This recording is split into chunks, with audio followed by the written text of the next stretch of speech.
Listen up. It's the number one voice of the tri-state. I'm number one. It's Cooking Up 215. So let the show begin. Turn me up.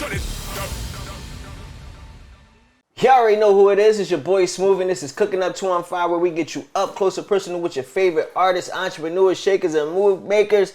But when I say we got one of your favorite rappers, and when I say your favorite rapper, your favorite rapper's favorite rapper, for real, we got Philadelphia Freeway in the building. Mr. Freeway himself. The love, man. Thank you, man. Listen, man, I appreciate the love, man. This is a real, it's something off the checklist for us, man. We always been fans, 2005, you know what I'm saying? High school times, State Property. So this is a real serious moment for me, man. This is a good Thank job. you, man. I appreciate it, man. Nah, for and sure. we ain't right in the hood. I went to Huey, so Yeah. I walked through these blocks all the time when I was a young boy. West Philly, born and raised, you in the hometown, and we getting to work. It only makes sense, you know what I'm saying? Most definitely. And we ran into each other a few times and talked about being on the show, but I feel like this is perfect timing. You got stimulus package 2 out. Most definitely. You got a lot of things going on, but the stimulus package 2, man, that I feel like it's the rebirth, the reemergence of Freeway. Like you in your bag, you back in your pocket, you feeling the rhythm. You know what I'm saying? Yeah. So what was different with this album than the last few albums that made this one so special and hit so different? I mean, I love music, so throughout the years, I'm always dropping something, just to feed my fan base. But this project, me and Jake really sat down and went hard on this joint. We focused on it, so the result is a great project. A lot of people saying it's the album of the year, so I'm excited. Got some amazing features, and it's going up. The response at this point in my career, as long as everybody love it, I'm good. I get that response from the people. They love it. I pour my heart into it, so I'm happy. Yeah, it sounds like how you got them projects where you could tell it's an independent project, and then you got them projects where it sounds like it's a major behind it. Yeah, you know what I'm saying? Yep. This got that major feel. Like this, you got the Kiss on it, the ring joint, the Freezer joint, the joint with Petey Crack, the Philly one. It's like hit for hit. It's not no misses on this tape. That's that's just off of being solid in relationships. Okay. We did it completely independent, and we distributed through Venice. So we a machine ourselves. I've been doing this so long, I know what to do. Yeah, you got the ins and outs. You got the ins and outs down pat. And I definitely got to commend you, bro, because you got a different type of hustle, a different type of drive. Thank you. Like it's like a lot of people could say they be hustling, they be driving, but man, if they go through and look at your gram, that shit speaks for itself. I'm like, I do my research, so I go to do my research. You got damn the 10,000 photos, and I'm like, he everywhere. You traveling, you jumping on and off flights. You stay with product. You know what I'm saying? Whether you pushing album, or you pushing T-shirts, or you pushing beard cream. You know what I mean? Like you stay working, stay hustling consistently. Yep, and it's important to do things that you're passionate about. Like I'm passionate about the music. The beard cream, first rapper with a beard. So why not have my own beard cream? And you can get my beard cream. It's called Best Beard Cream. You can go to www.bestbeardcream.com. It's all natural. We got different flavors, and we got a beard wash also. Yeah. So we got the blueberry and all that. Blueberry. The original has my scent that I normally wear. I'm not gonna tell y'all because I don't want everybody to go grab that joint. You can get it inside the beard cream though. We got holiday spice. Then we got a beard wash that's amazing. So we grind. Yeah, so you still got the beard cream popping, like you. Yeah, for sure. You ain't sleeping on nothing. I think we started that like 2013 or something like that. But I got it in the notes, brother. 2013, the best beard cream. Yeah, yes sir. I got it all up in there. But yeah, that was a crazy move just to recognize the fact that you stand for the Bears. First person in hip hop to rock that beard like that. And it's beautiful to see, like you got an idea and just to see it come together. Like I had an idea, I wanted to do my own beard cream. The way we put it together, the packaging and everything was just our idea, and just to see it come to fruition is dope. It's a good thing. So I want to get back. I want to, get to the beginning of Freeway. Share some of your original story. You know what I'm saying? Let the people get to know Free a little better.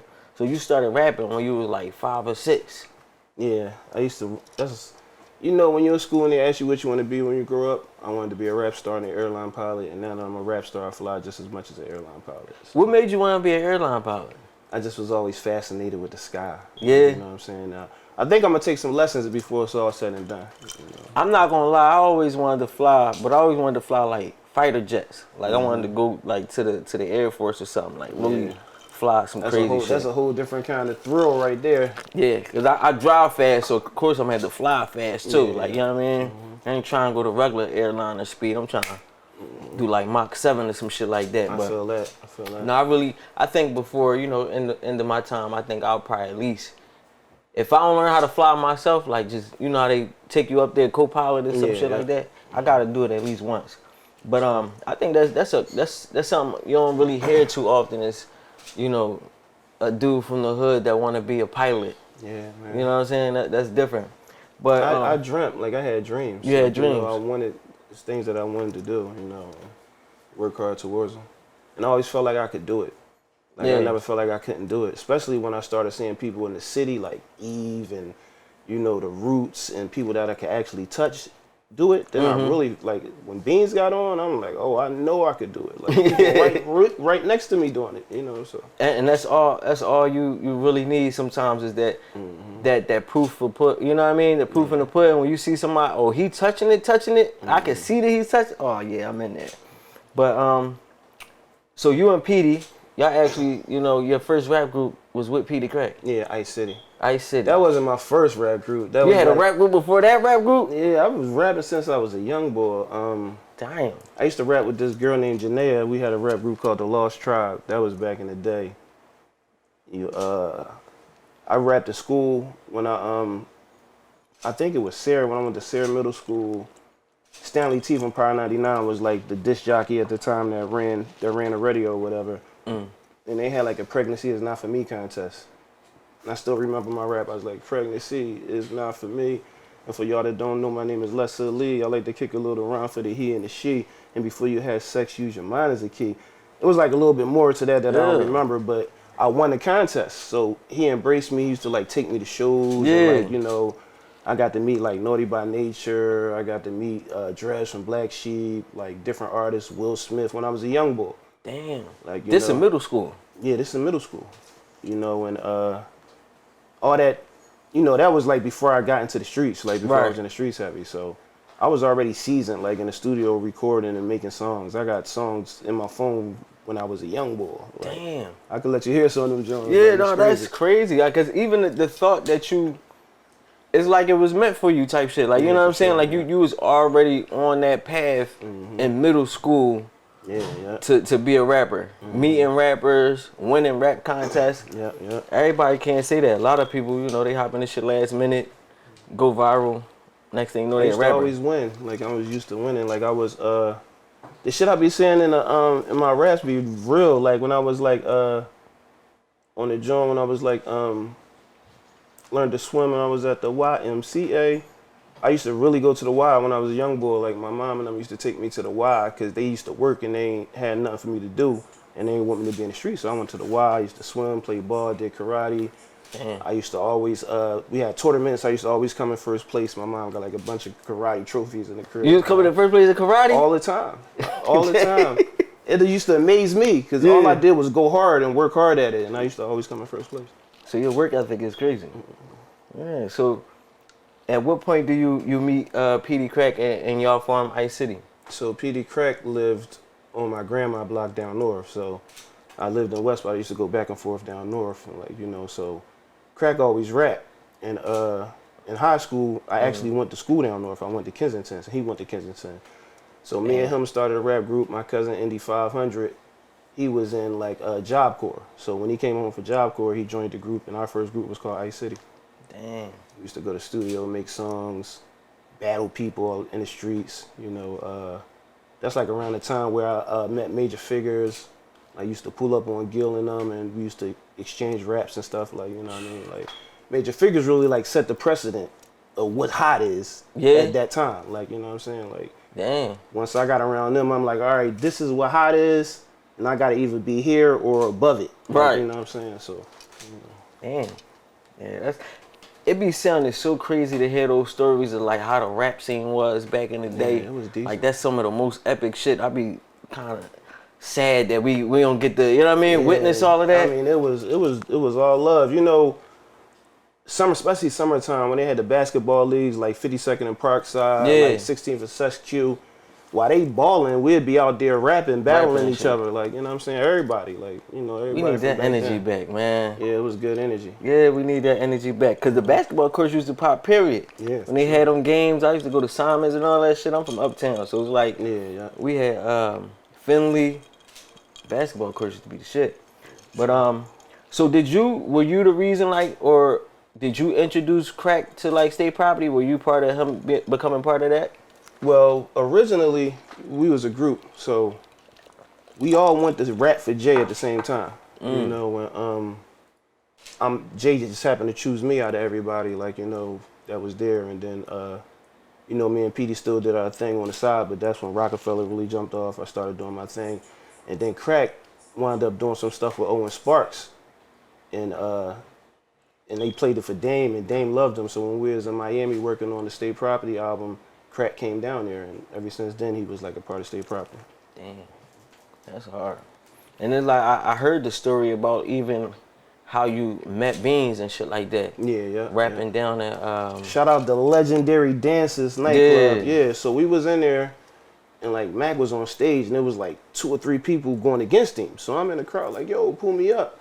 So when he pulled me up, he thought I was trying to come against him too, but I was on his side. So I started going at the other boys.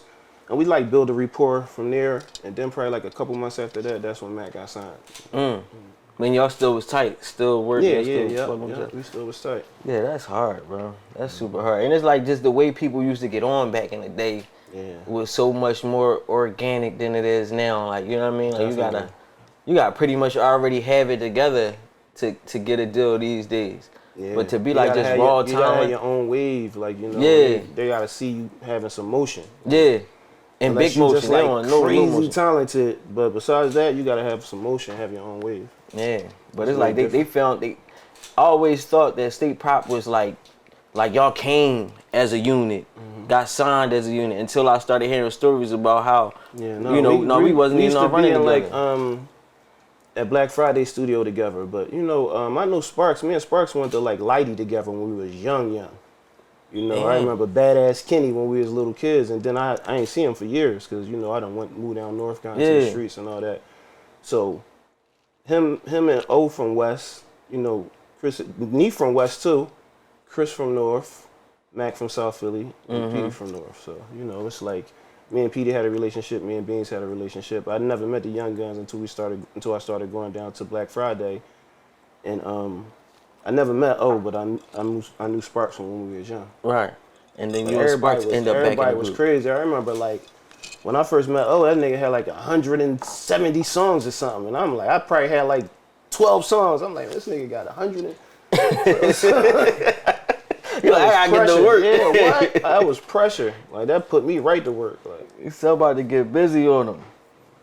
So you with the Roc, y'all got this team now. Y'all going up. Did you see things turning out the way they turned out? Did you like see yourself becoming a legend through this process? Was this part of your vision?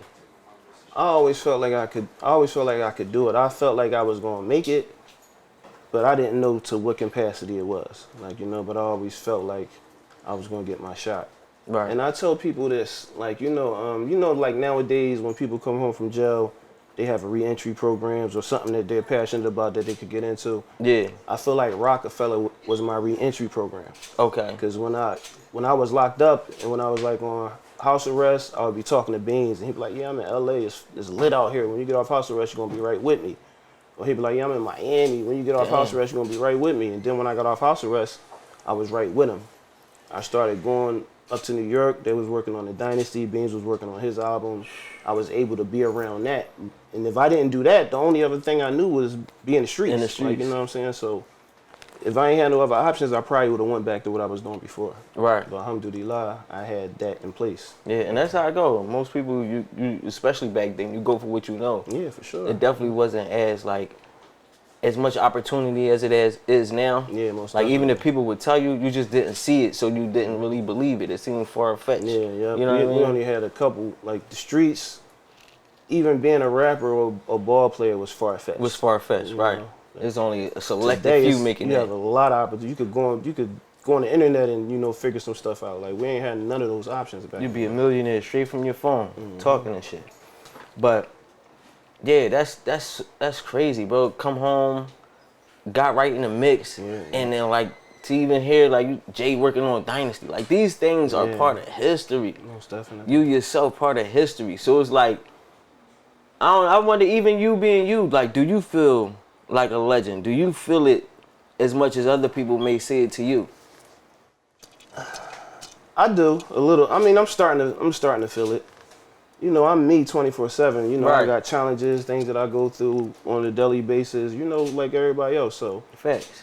sometimes I could get lost in it, and then sometimes, I might come out. Every time I come out the house, like everybody know who I am, no matter what, where I'm at, where I go. Sometimes it'll make my day. I could be having a bad day, and somebody be like, "Hey, Freeway, what's up? Can I take a picture with you?" And it'll cheer me up. You know what I'm saying? So That's dope. I look at both sides of it. Was it ever a time where you kind of like regretted the light? No, I ain't never regret it. Okay. Nah. Some people be act like that. That's Some what I people wanted. act like, That's what yeah. I wanted. I never regretted it. And that's how I be feeling when people always talk that shit. It's not for everybody. It's I'm like, yo, you say that shit because you there, but everybody else that's working to get that, like, you know what I mean? I appreciate it. Yeah. Like, we did my 20th anniversary last year for my first album. And I put my first album out 3 years after I was already with the Roc. Like we dropped the Dynasty in 2000. So I've been, famous professionally. I've been doing music professionally since 2000. Right. You know what I'm saying? And this is 2024. Fact. So to still be able to get the recognition that I get and the love that I get and drop a project and everybody love it. Yeah, and receive it Like, the way they that's receive a it. blessing, bro. Like, you know what I'm Facts. saying? It's a super blessing. Yeah, I was saying that, bro. Not to I mention all the other stuff that I got going on. Like, yeah, you know what and I'm we saying? definitely gonna get into all that. But you put a post up, you were saying something. It was an old post too, and I was just like, I don't think niggas understand.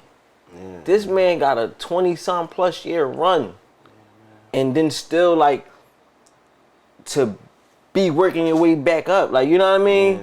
To still have that same name and same talent level, maybe even more. Yeah. Cause I feel like it's hard to kind of combat now because it's so much. The rap is so different than it was back most then. definitely. Yeah. You know what I mean? So to be able to compete in this time, you gotta really have some skills. So I feel like, man, I don't think niggas understand. That's a different kind of run. The beautiful thing about me and my artistry, I'm unique. Like I make the music that I feel and the music that I love, and I never, strayed away from what I do. So it stands out. So it's a blessing, people love it. Right. Were you ever self-conscious about like your flow or the way you rap, period? Nah. I mean, I was self-conscious when I first got. It was no rappers with beards. Like, you know what I'm saying? It was people at Roc-A-Fella and, was saying, and at Black Friday, and was saying that the world might not want to hear a whole album of my voice. So it was just like little things like that, but I never was self-conscious. How you get past that?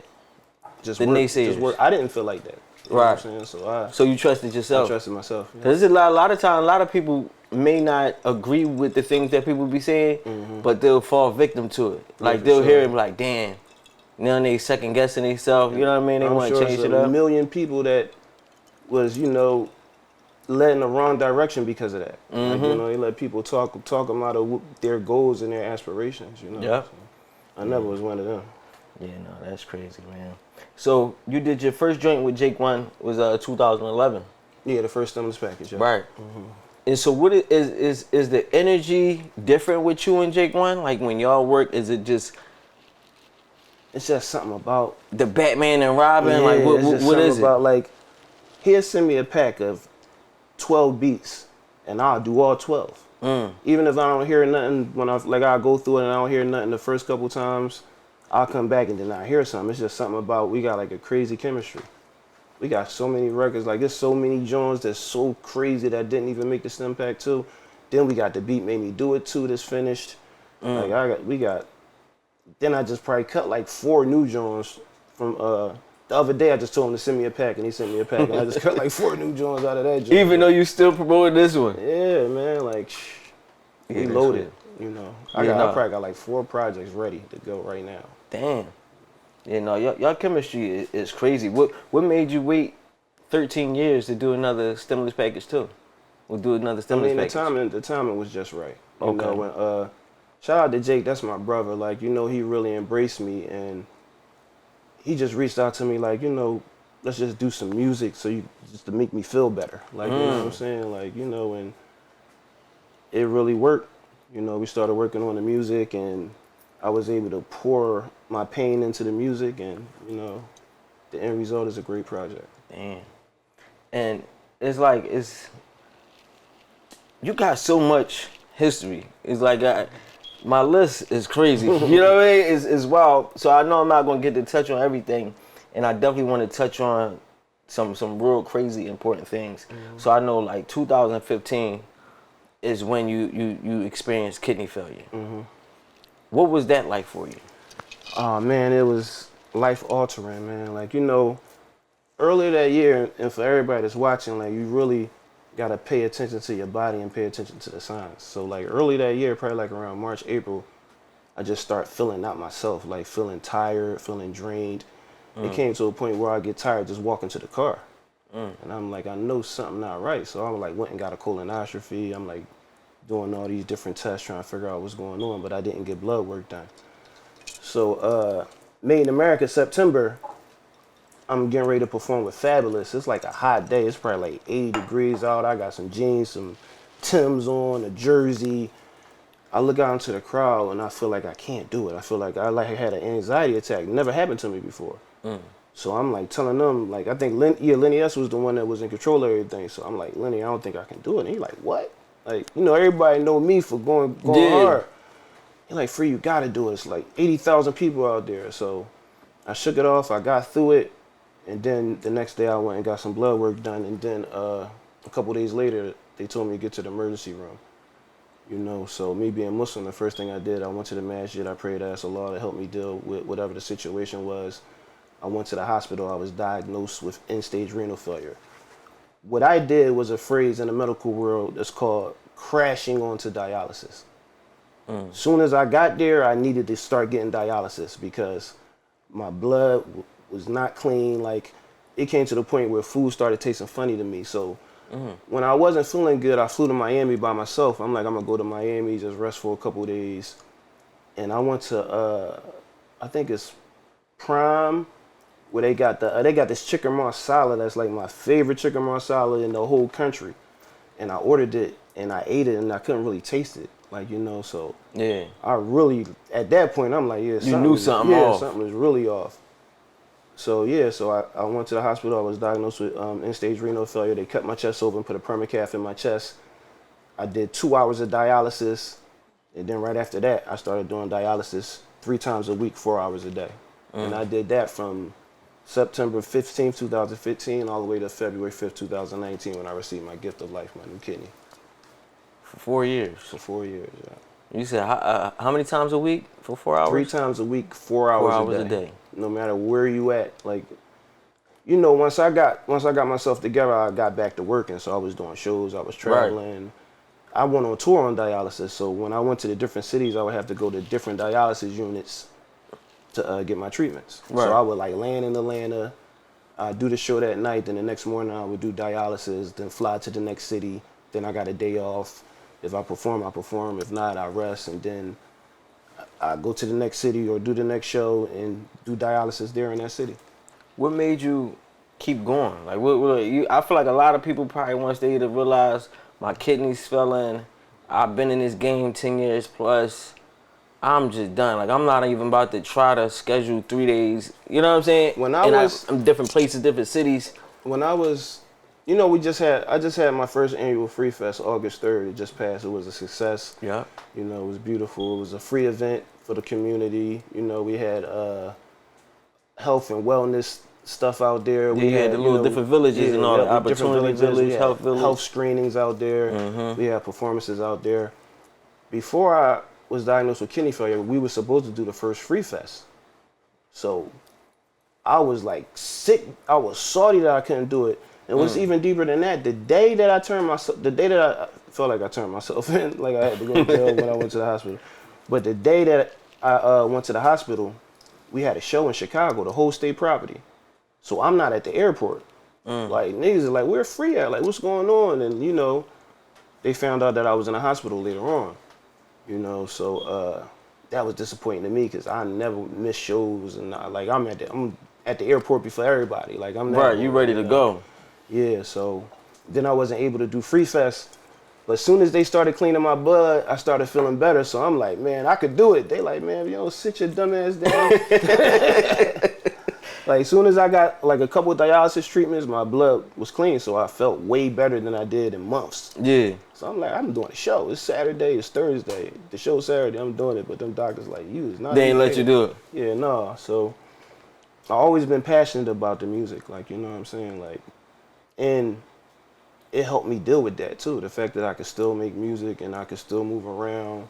And throughout the whole thing, like, you know, I always kept a relationship with Jay.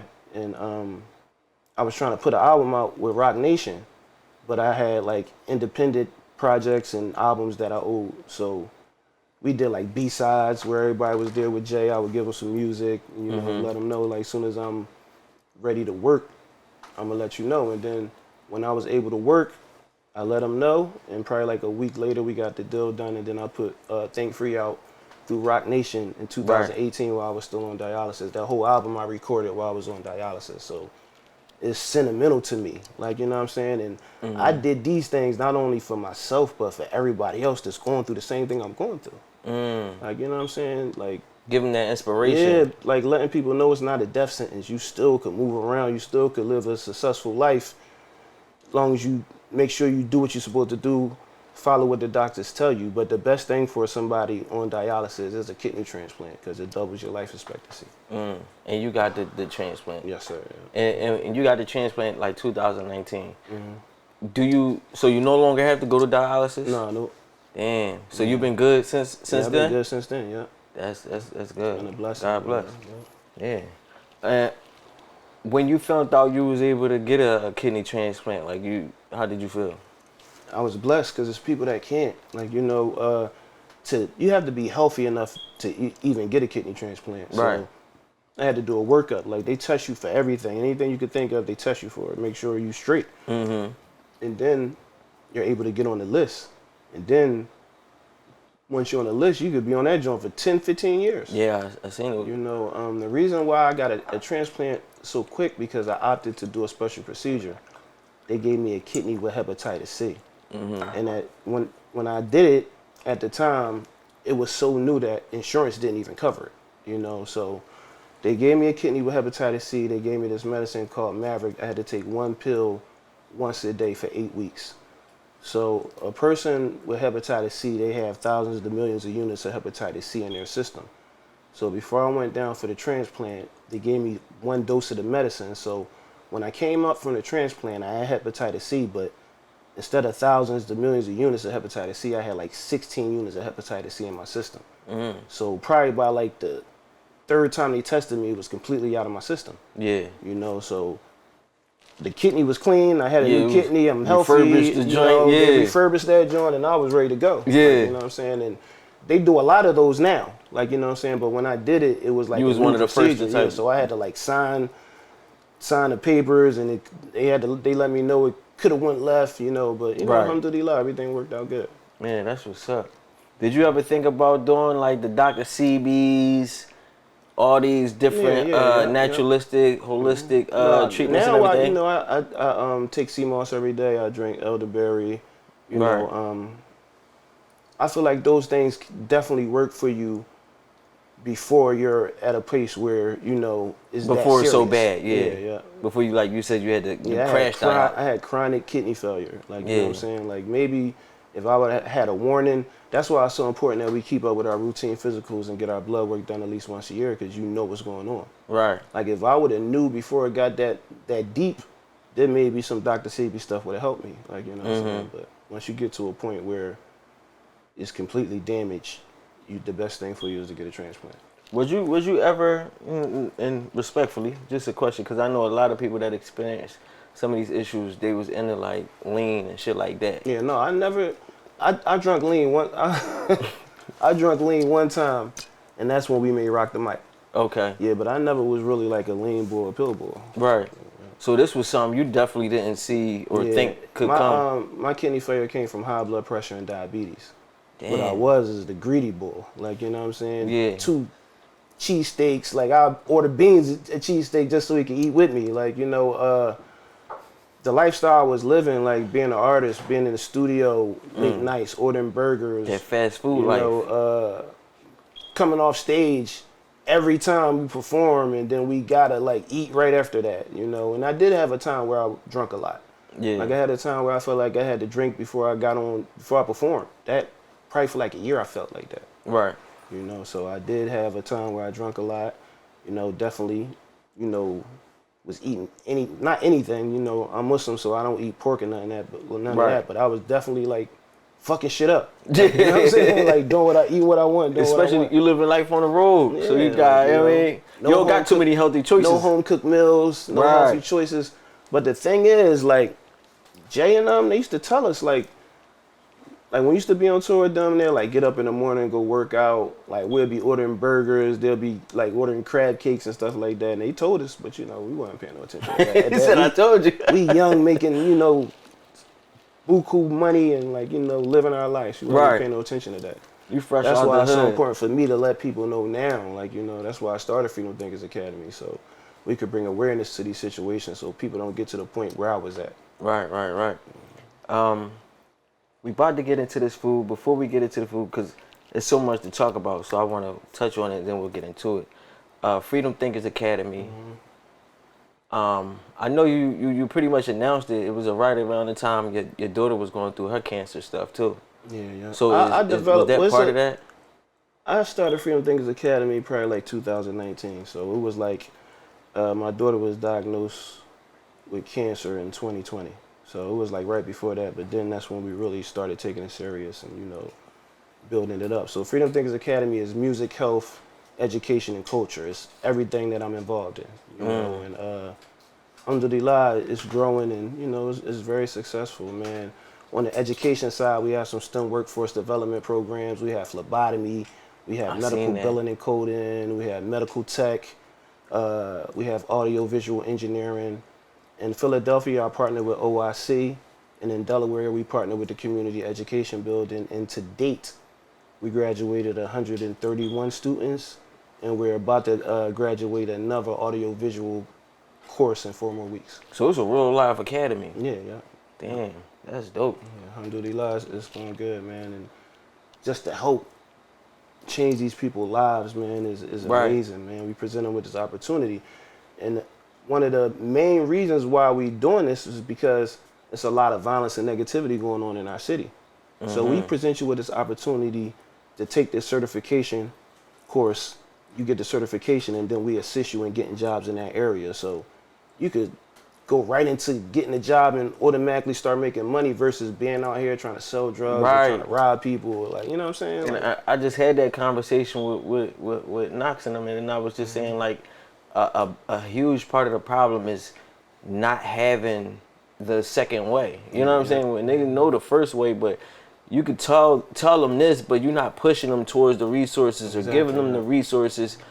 You got to hold their hand a little bit sometimes, because if not, especially when you're young and you're always facing adversity, you easily get discouraged. Exactly. Yeah. You know what I'm saying? Like, niggas don't deal well with no's and, you know what I mean? Telling them they can't do something, or they want to try, and then you tell them they're not good enough. It just feels like, what's the word for that? It's a D word. Like, y'all know that word?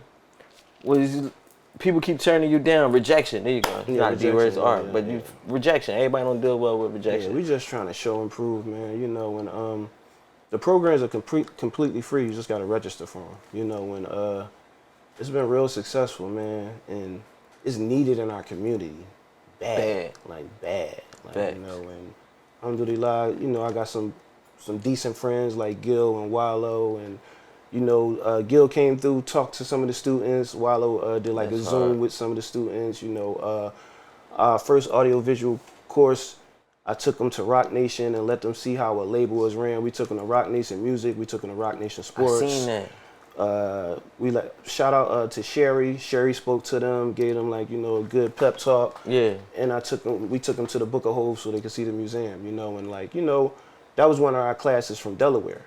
And a lot of them kids never even been out of Delaware before. Yeah. Like I was doing an interview with them in one of the broadcasters in Delaware. And one of the kids like, yeah, Freeway took me all over the world. We just took them to New York. We just was only in New York. Yeah, but that's how it feel if you just been sitting in the same place for your whole life. And right. Then you know what you I mean? only ever been in this 30-minute radius. Yeah, like, you know. A 2-hour ride, a whole different city feel like a whole new thing to you. I got homies from North that don't even go downtown. That's a fact. Yeah, I got crazy. homies from West that never been uptown.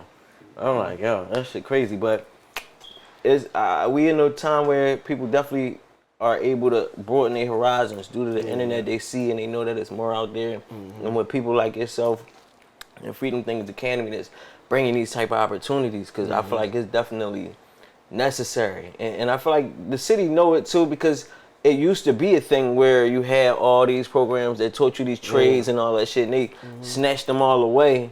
But I think it's definitely time we put them back, because the way jobs is going now, you know what I mean? It's a lot of people. There's a lot of people in the city that's putting the work in. You just got to tap into them. Like besides myself, we got my man Mel Wells with ODAT, One Day at a Time. They do a lot of amazing work in the community. Like they really help a lot of families.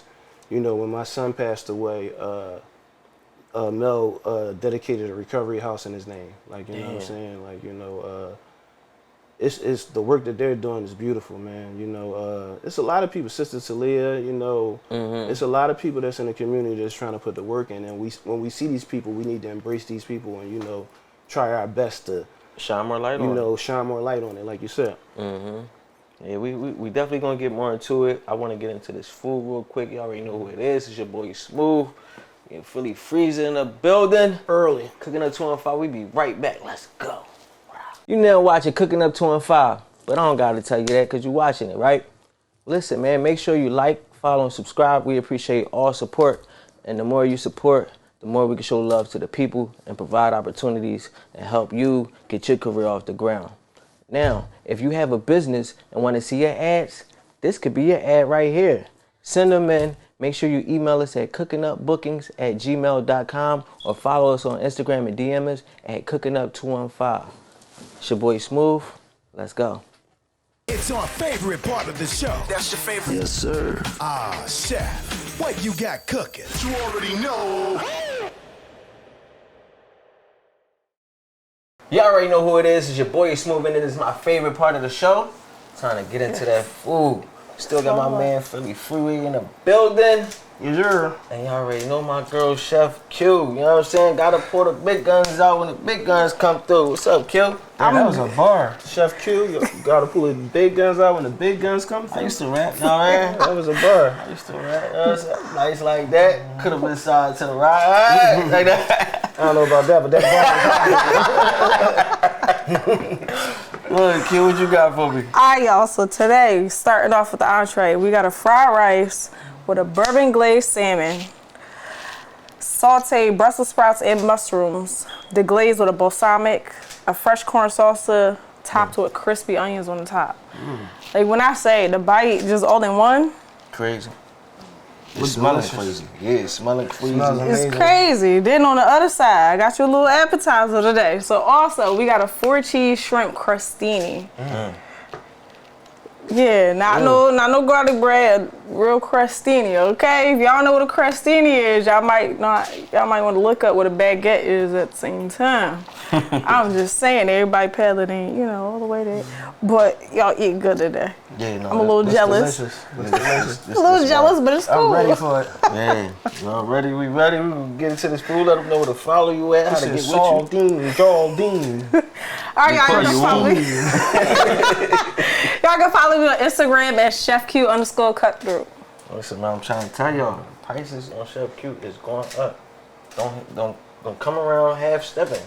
You ain't getting nada. You know what I'm saying? But you already know what it is. Chef Q, Philly Freeway in the building. It's your boy Smooth. Let's get back to the show. Let's go. You already know who it is. It's your boy Smooth, and we right back at it. Still here with my guy Free Wizzy. Yes, sir. You know what I'm saying? Chef Q just blessed us. This that time, man. We pick up that fork. You know what I'm saying? We see what it's hitting for. I don't even know where to start. Like sometimes I go for the veggie first. I'm gonna go ahead. I know where to start. Right with that salmon. I'm a mushroom boy too. Me too.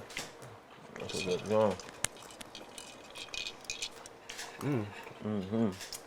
I know we left. Yeah, that's right. Don't cut the camera. In the words of old Melly.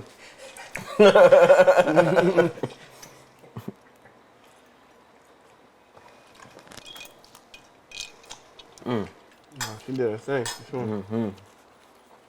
She one of these hitting for her. I tell Q all the time, she don't never miss. She ain't missed yet.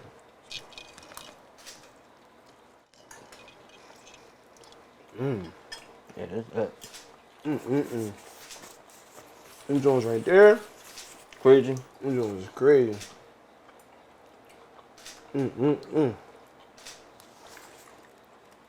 This shit popping. Not even gonna hold y'all.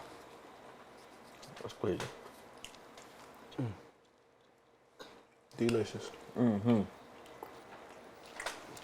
Yeah. It's an itis type situation. You see, I just lean back.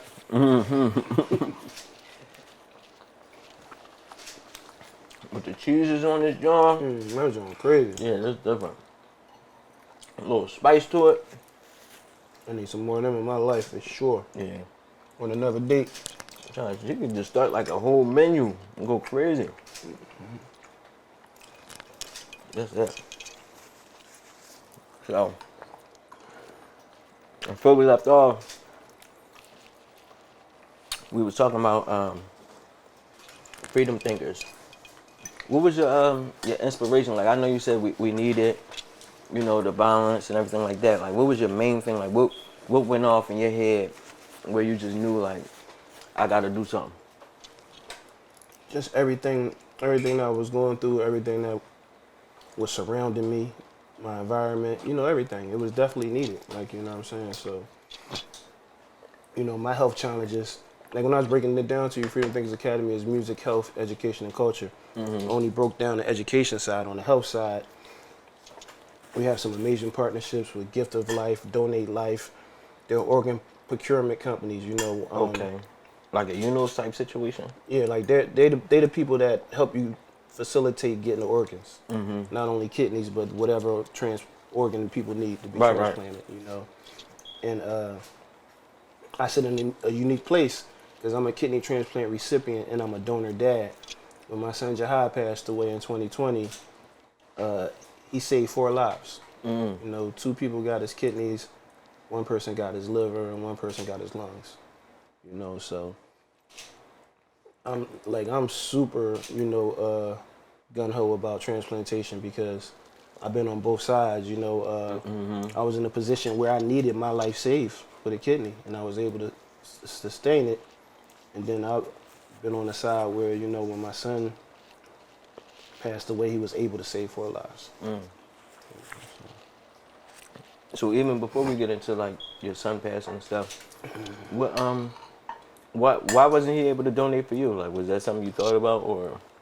I already got a transplant. I got a transplant. No, I mean even before that, because you could donate a kidney while you're alive, right? Yeah, but I'm not, like, you know, a lot of people offered to give me kidneys, but I'm not. Okay. Like, you know what I'm saying? I'm not, even though, like, I'm living with 1 kidney. People can live with 1 kidney and live a successful life, but I'm not that boy that's gonna be asking family members and friends and people, go into the you know night. what I'm saying? Like, you know. Right.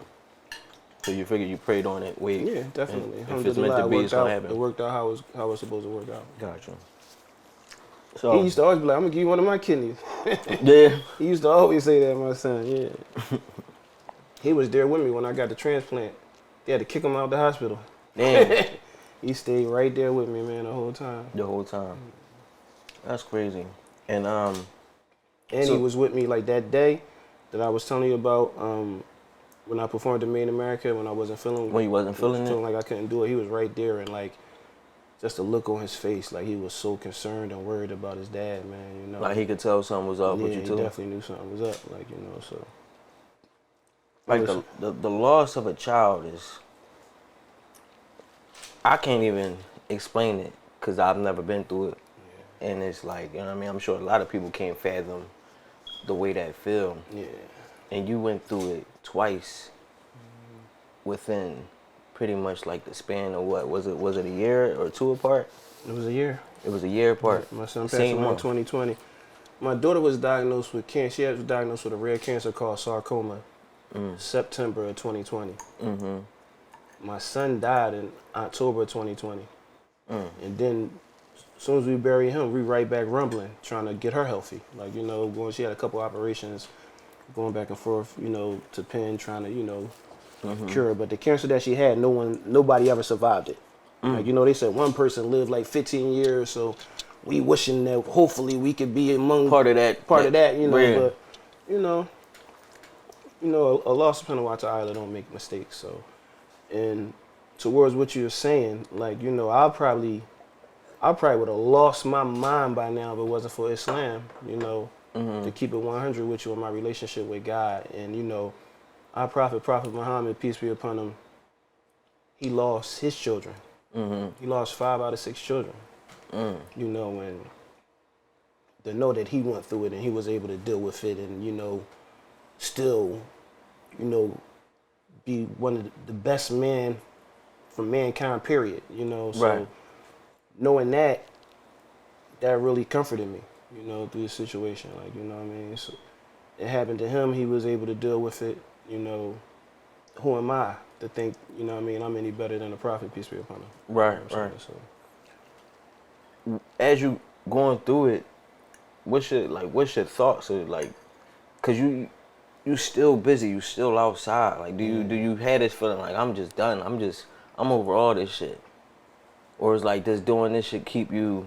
I mean, from feeling crazy. Definitely, like working and moving around definitely keeps me from just like sitting there and not, you know, just dwelling on stuff. Like, you know what I'm saying? Alhamdulillah, you know, with every difficulty comes ease, you know, and, you know, I had a lot of difficult years and, you know, alhamdulillah, like, I'm able to move around, you know, I have a few people close to me that, you know, I know really love me and really just really there for me. I have an amazing relationship with Allah subhanahu wa ta'ala, and I feel like that's the main thing that gets me through. Like, you know. Yeah, man, it ain't easy, man. Like anything, like a smell, a song, anything. Like, you know what I'm saying? Like bring back the memories and everything. Bring back memories. Anything.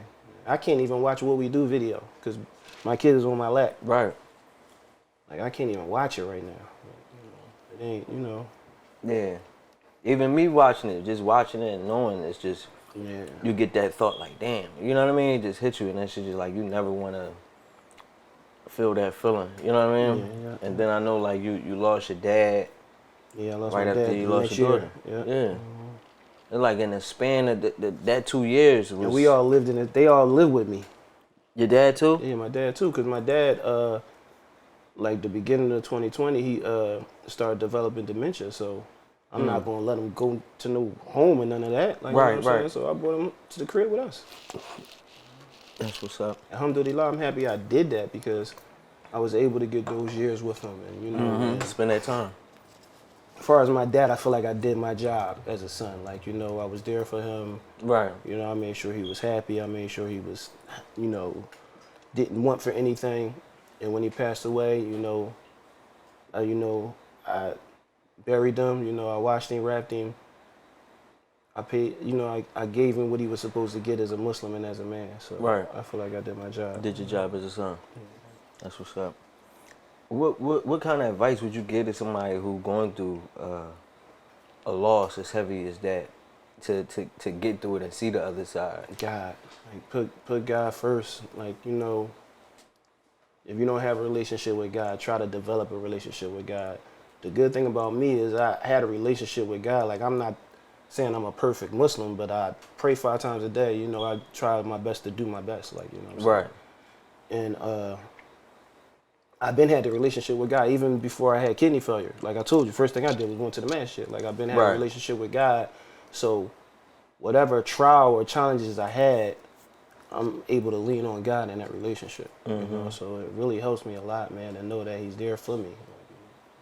And I heard like doing this, you know, I talk to a lot of people, hear a lot of stories, and like some of like the stories I hear where people pray, and most of them 9 times out of 10 they Muslim, and when they really pray and get into it, the way they prayers get answered, be so crazy. Like you mentioned that we had Suleiman Hassan. Yeah.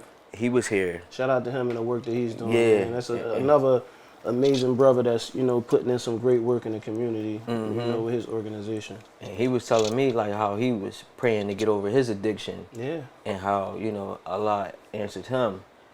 And then I had my man Smart guy from New York, and he was in the hole going through it, and you know, he prayed to get through his situation, and he just like started crying. Then shout out Young Cash Capri.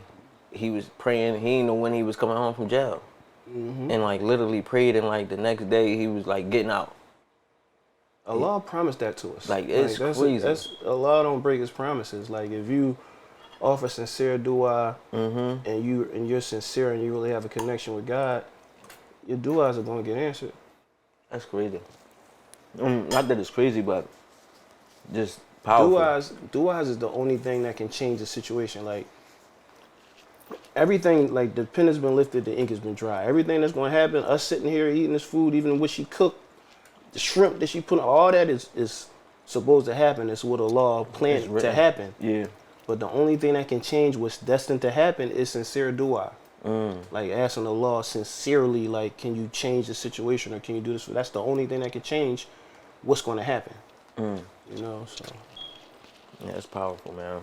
All those situations you just named probably was supposed to go the way they was going, but them people offer sincere prayer and sincere dua to Allah subhanahu wa ta'ala, and He answered them duas. Yeah, it's like when you hear it firsthand and you see the way people talk about it, it's just like, you know, sometimes people be going through their own things, and some people are hesitant to go to God, and you know what I mean? Yeah. Like you've been through so many things where you think or you start believing otherwise, like ain't no God and all that type of shit. So to hear those stories, I just really lost puts stuff my in friend perspective. Rashina Finnessy, and she was like really there for my daughter. My daughter's going through cancer. Then she wound up having breast cancer. Then she beat it, and then it came back aggressively. She just passed away Monday. You know, she was close to me, and you know that, like death, like, you know what I mean. It's just it's around us, and like, you know, we gotta have our relationship with God. You know, to just be sane. Yeah, because people are dropping at alarming rates.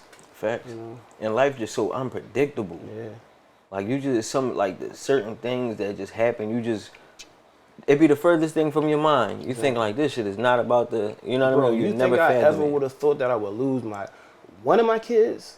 When my son passed away, my daughter diagnosed with cancer September. My son passed away in October. So we going back and forth to the hospital. I'm like, it's no way I'm gonna lose my daughter too. Like, it's not possible. Like, it's no way. I pray all the time. Like, there's no way it's gonna happen. Right. It happened. Like, you know what I'm saying? So, you know, like.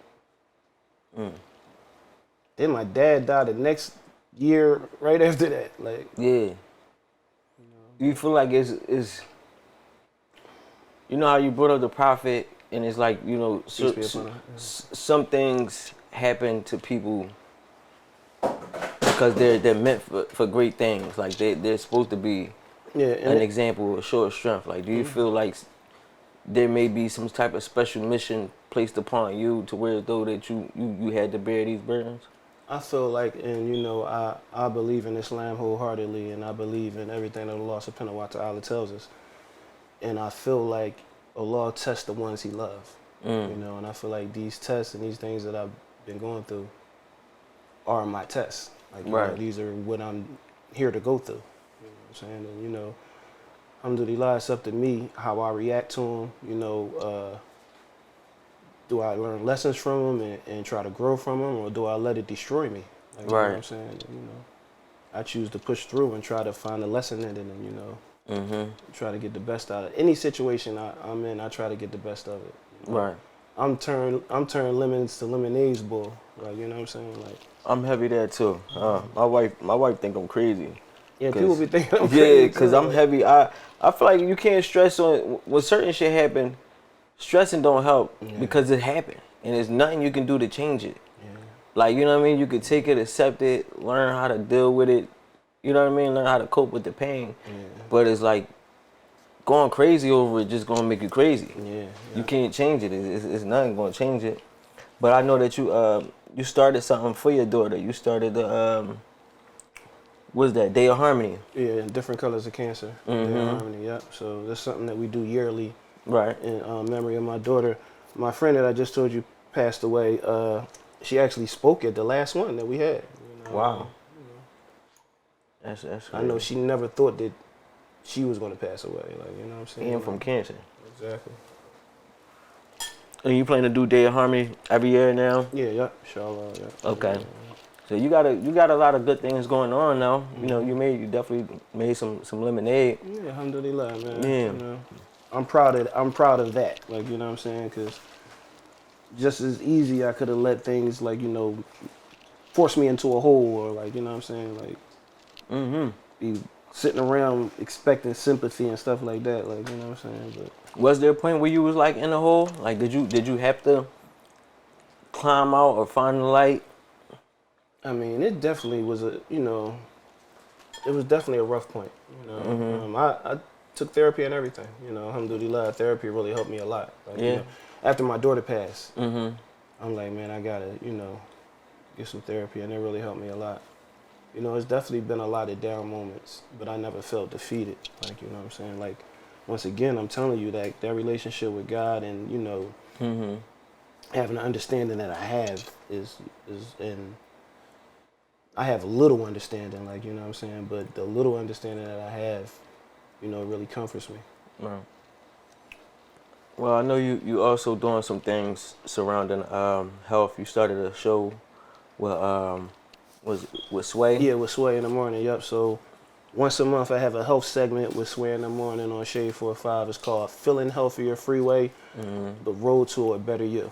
Like, you know, so, you know, during my segments, I'm gonna have like special guests, like artists, doctors, like, you know, on the first episode, I told my story. We're gonna have people calling in, telling their stories, sharing their health journeys. And it's basically just like, you know, a safe place for us to come together and, you know, share what we're going through, you know, give people advice, give people tips. Like, you know, it might be somebody that's dealing with kidney failure, but they feel like there's nowhere to go and there's no one to talk to. That's what that space is for. And the crazy part, growing up, you always think that you're the only one going through something. Like, I'm pretty sure there's so many things we all thought we was the only one that was going through this situation. Most definitely. And once you start talking to people and sharing your story, you realize there's so many people that resonate and going through the exact same things. Exactly. I learned that when the first day I walked into the dialysis unit. Like, I walked into the dialysis unit, and when you walk, I did hemodialysis because there's a couple different forms of dialysis. So I did hemodialysis, where I actually go to the dialysis unit. They stick 2 needles in my arm. One is called the venous, one is called the arterial. One of the needles suck the blood out of your body, put it into the dialyzer so it can clear the toxins and the fluids out of your blood. Then the other needle pump your blood back into your body. And that's a process for 4 hours. So you get in there. It's probably like 5 chairs on this side, 5 chairs on this side. There's another row with 5 chairs on this side, 5 chairs on this side. Everybody in that joint going through the same thing. Some people on the transplant list, some people can't even get on the transplant list. So this is their fate until they die. I've been in there, somebody died right next to me while I was in there.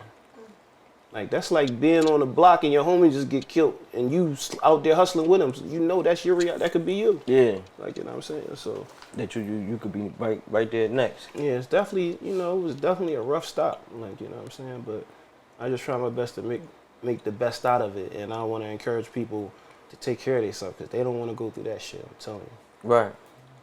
Man, that's a wild situation, and the health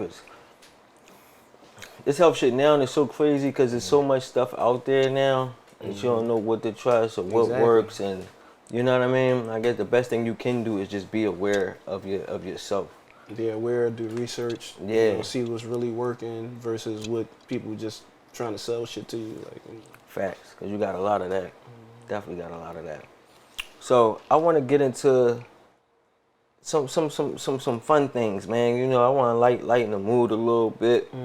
Get us some stories of them rock days. You know what I'm saying? Well, matter of fact, no, real quick, I want to talk about stimulus package 2. Let's talk about that real quick, because I know, you know, that's what we really pushing out here. Yeah, for sure. So was Freezer was the first single? Yeah, Freezer was the first single. And what made you go with Freezer for the first single? Just because it had like an upbeat feel, like, you know what I'm saying, it's really telling people what's going on. Like, you know, if you don't know who I am, it's an introduction to me. If you do know who I am, like, you know I'm back and I'm, you know, doing my thing. So I felt like that was a perfect breakout record. We was going to drop Ringing first. All right. Like, you know, because we had the video shot. We shot the video. We had it ready. But I felt like Freezer, you know, would be more of an introduction. Because it's more just you. Yeah. Because I definitely was going to say, instead of Ringer that, you know, we'd have played it like 5 times. Like, Ringer really my... No, that's that work. Yeah, that's my shit right there. Like, that shit so 2005, it's crazy. Like, you know what I mean? Yeah. With you and Jada, that's just so crazy. And then it's like, did you ever see... And you see, you was just sitting right here when I got the verse from, you know what I mean? So yeah. Some big things coming. This remix about to be crazy. Remix about to be stupid. And we heard it first, too. Yeah, y'all ain't get that. But... Legendary. I'm talking super legendary shit. Like, crazy legendary shit. But... the thought that y'all once beefed with Jadakiss, and now y'all got, you know what I mean, like songs together, shows together. When you was going through that shit with them, did you see it coming to this? Did you see like y'all was gonna end up in this place? No, we just was going for what we know. Like, you know, we was in the middle of that shit. It was up, so we was ready. Just ready. Yeah, but alhamdulillah, things worked out the way they did, because like Kiss, Style Sheep, they really my brothers. Like, you know what I'm saying? Besides just music, like, I love them. They love me. Like, you know what I'm saying? They really my genuine brothers. love for each other. Genuine love for each other. Like, you know what I'm That's saying? crazy. And alhamdulillah, what they're doing in the health world, you know, with, you know, Juices for Life and Pharmacy for Life. Like, you know what I'm saying? They inspire me, like, all the time. Like, you know what I mean? Styles definitely been on his health joint with the juice store and everything like that. Definitely, man. Yeah. It's good to see dudes out here really changing the narrative, like, you know, like as a rapper that you always got to be about, you know, hoes and jewelry and cars, and like, no, you got dudes out here buying juice stores and opening academies. Every other genre do it. Like, every other genre, they allow their artists to grow, you know, they grow with them, like, you know what I mean? But hip-hop, once you, like, what you're seeing now is niggas becoming men. Like, you know what I'm saying? We men. Like, you know what I'm saying? Like, you know, we got families. Like, we got responsibilities. That's the shit we used to do. Like, you know what I'm saying? But in hip-hop, once you get a certain age, they try to cancel you out. But alhamdulillah, like, look at Hov now. He, like, in his 50s. Like, you know, it's coming around. Because, you know, our goats is still our goats. Yeah. And then, but and the crazy part, I feel like we're in a different time, too, because we wasn't in this space recently. Like, you had the goats. You got the Hovs, the 50s. Like, I feel like those dudes, where they didn't even have to put out new music, but they kept their name or they kept themselves so relevant, whereas though they remained the ghosts, where they could do something, pop out and do a tour and all that type of shit. But it was like, you, the Jadas, it was like for a minute, y'all was almost unappreciated by the culture. You know what I mean? Like, and now it's full turn. What do you think changed? Like, what changed that now everybody could accept you being over 35 and rapping, whereas though it was like, oh, you past 40, like Hov the only one we letting do it. Like, you know what I mean? I feel like it's the timing, man. You know, I feel like, shout out to Nas, what he been doing with the projects he's been releasing. And to tell you the truth, this year, like, I feel like one of the main things that switched the temperament was the battle with Drake and Kendrick. You know, people was actually listening to lyrics and listening to, you know, bars. You know, so after listening to that shit, you want to hear some more of that shit. Like, so who got it? Like, we got it. You want to go back to that real rap? Yeah, like.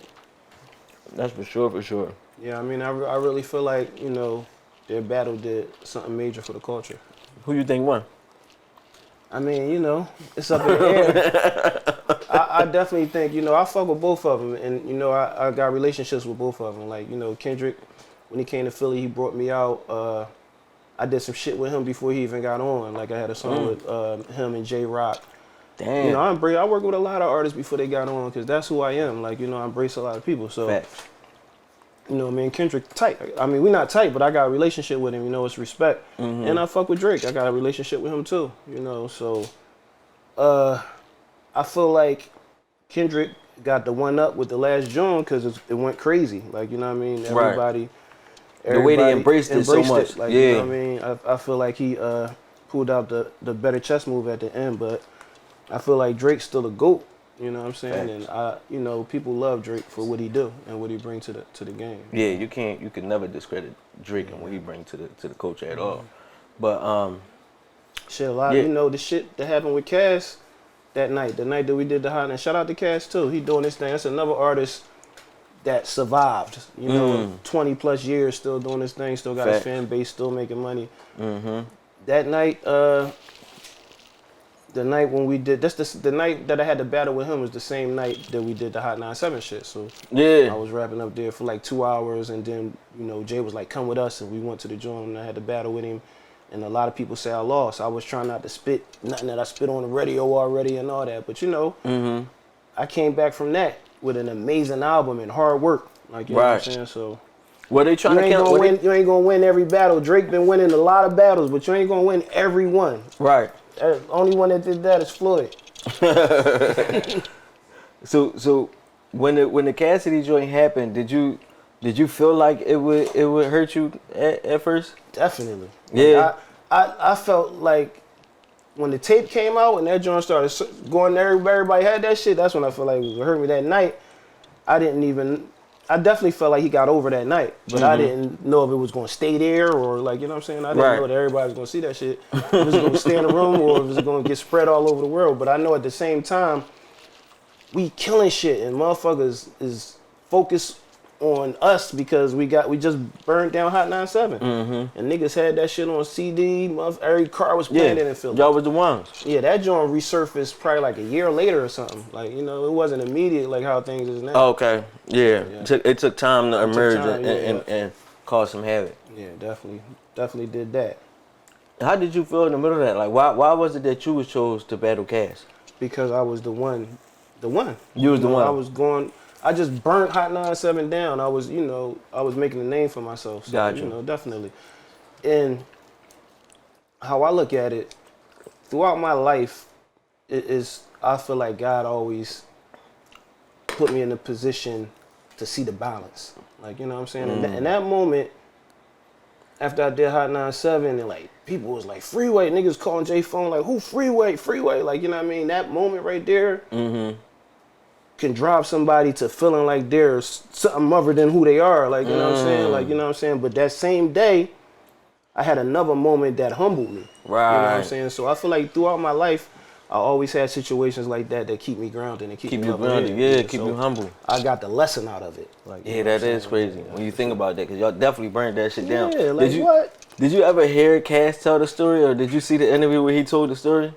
I seen everything. I seen all that shit. That story is the funniest shit in the world. Cass, he explaining that shit. He good at what he do, like that type of shit. Like Cass good at that shit. He gonna sell that shit and make that shit sound crazy. It was so funny. I was salty a lot. I was salty. Kill all these niggas. I was salty.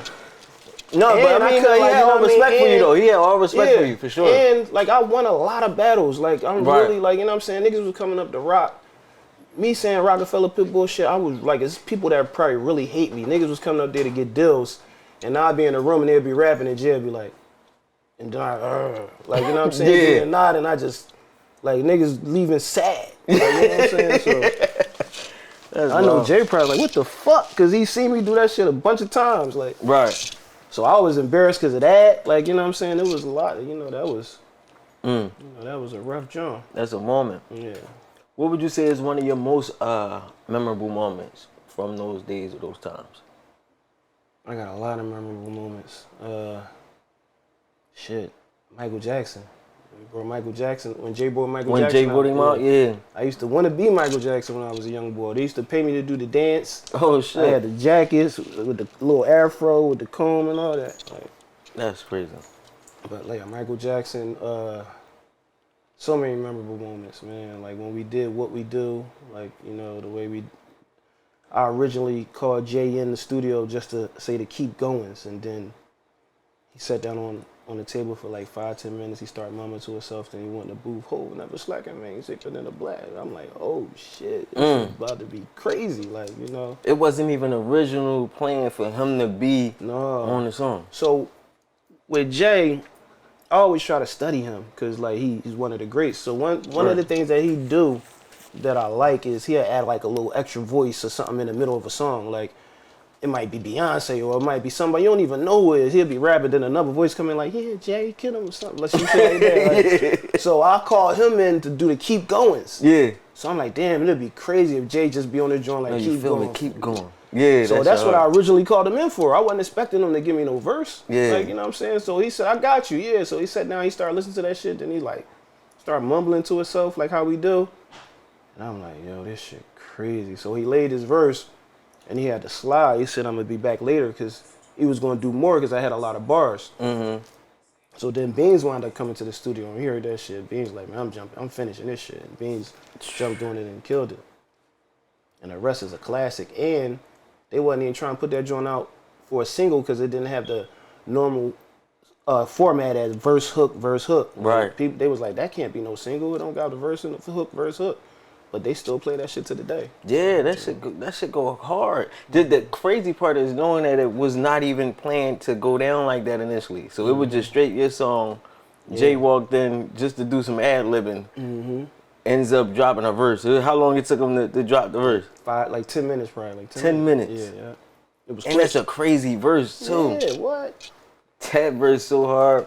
Then Sigel joined. And being around that, you gotta step your game up. Like, yeah. You being around that level of talent, talent, you gotta step your game up. We was doing 4 or 5 songs a night, easy. Like, easy.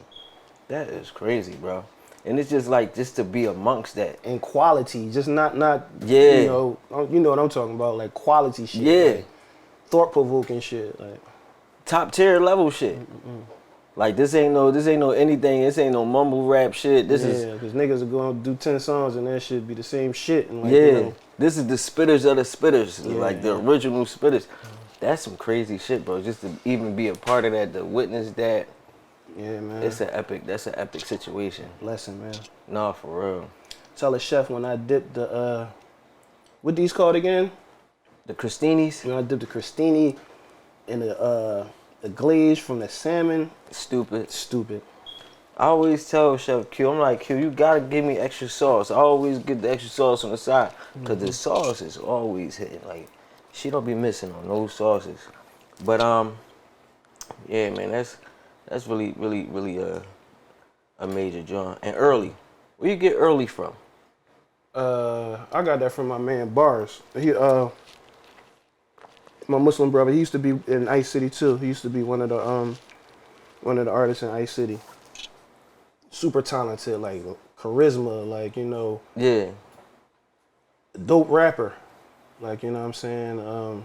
Really could have been a star. Like, you know what I'm saying? But, you know, things didn't work out the way that it did. But he came, when he first started coming around us, he used to say early all the time. So we all used to say it and adapted to it. But and he the one who started it. Yeah. Yeah, I'm like that early is a real staple. I feel like I ain't hear you say it in a while. I'm like, damn, I got an X-Free where it got early from. I just said it. Early. I just said it when we ended the last You did. I didn't peep it. So you just said it. But so we know you got Stimulus Package 2 out. You got Philadelphia Freeway with Sway. Anything else you're working on? Man, just working on growing Freedom Thinkers Academy. You know, we have it in Philadelphia and Delaware right now. We're trying to expand to New York. I'm a part of OIC, I'm a part of OIC, but I'm a part of OSG too. It's called Off School Grounds. It consists of 200 to 300 principals and educators, and we like do a call every Thursday just to try to find better ways to educate the students. A lot of them are doctors. They got doctorates. Dame is a part of them too, and me and Dame reconnected through education through OSG. Damn. Yeah, so and shout out to them because they helped us get our vendors license in New York. So we're trying to bring Freedom Thinkers Academy to New York now. That's too. fire. Yeah, so we're trying to expand. What's the big picture for it? For Freedom Thinkers Academy? Yeah. 100 years from now is thriving and helping the communities and, helping the world and, just, amazing legacy. Yeah, that's dope. What would you feel like you building right now? Like you just want to leave a real legacy? This that era of my career, where I'm trying to build a legacy. That's what's up, man. Inshallah. I really do appreciate you coming through. Let them know anything else you got that you want them to cop up. Yeah, just tune in, man. The album is out. The album is out. Stimulus Package 2 is available everywhere you can get music.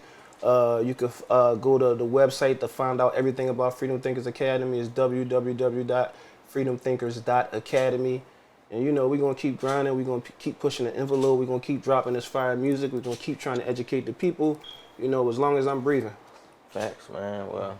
This is an epic joint, man. You definitely, you're a hell of a person, man. Different kind of spirit, for real. Thank you, bro. I really appreciate you coming through, breaking bread with me. Yep. You already know what it is. It's your boy Smooth. Sure. Freeway in the building. I was rushing. I'm gonna get you some beard cream though. Yeah. For sure. You gotta keep the beard. And when you're ready to really level up, Beard Diamond. With the diamond situation. Yeah. Shout out to Cat the Jeweler. We starting a business called Philadelphia Beard Diamond Company, so we about to start selling beard diamonds to the world. I'm a diamond boy. I can do the, Yeah, I'm gonna have to get you on, on the strength. Right, get me right. So you can represent. You could be one of the ambassadors. Listen. I'm all for it. You already know. You know what I'm saying? I had the beard for a while. I might be, part of the committee. Yeah, you know what I'm saying? One of the original bald head with the beard. Now we gotta get you on the science behind it. Facts. You know what I mean? Put me there. For sure. But y'all already know who it is, man. Your boy Smooth, cooking up 2 and 5, and we out of here. Let's go.